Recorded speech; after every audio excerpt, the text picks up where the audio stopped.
some people might find this hard to hear, but every civilization, when there's a lot of educated women, the birth rate drops. For some reason, whenever women become too educated, they don't want to procreate. And when that happens, well, the population starts to drop.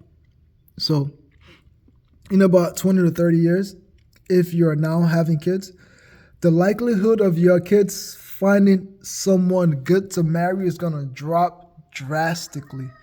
And who can you blame? Well, I'll say probably blame your neighbors, next door who don't want to have kids, or blame your friends who want the perfect couple, the perfect guy before they start to procreate. The guy has to be well off, emotionally intelligent, whatever that means, And it's crazy because a lot of my female friends, whenever I ask them, so why did you break up with this guy?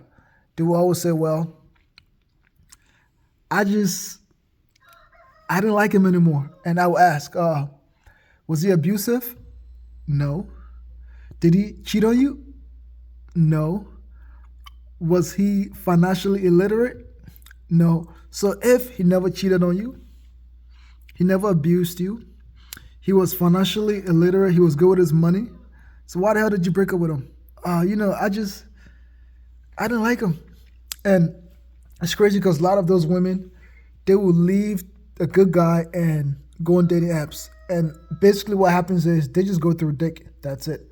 I knew this female who she was married and she divorced her husband. And I asked her why. She said, well, he was Muslim and he never introduced me to his parents. And I said, how long were you guys married? She said 3 years. So 3 years you guys were married. Just because he didn't introduce you to his parents, you divorced him. He never introduced you to his parents before you guys got married anyways, and you still married him. And she said, yeah. And guess what happened to her? She went on dating apps,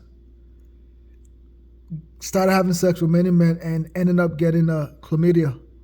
And that shit is untreatable. So she went from being married to now having an infectious STD she cannot get rid of. Why? Just because, well, she didn't like him. And because he didn't introduce her to his parents. He never cheated on her. He never abused her emotionally or physically. And he wasn't financially illiterate. So yeah, it sucks. But I just think in about 2 to 3 years, let's say 20 to 30 years, there's going to be a lot of K-1 visas, women in America here who's going to be having kids. And the K-1 visa is, the fiancé visa where you can get a spouse from different country and bring over here. Because a lot of women in America here they don't want to have kids anymore. They're looking for Mr. Right. And you're not going to find Mr. Right unless he's over the age of 35. Most men 35 and below, they're immature. They're still growing to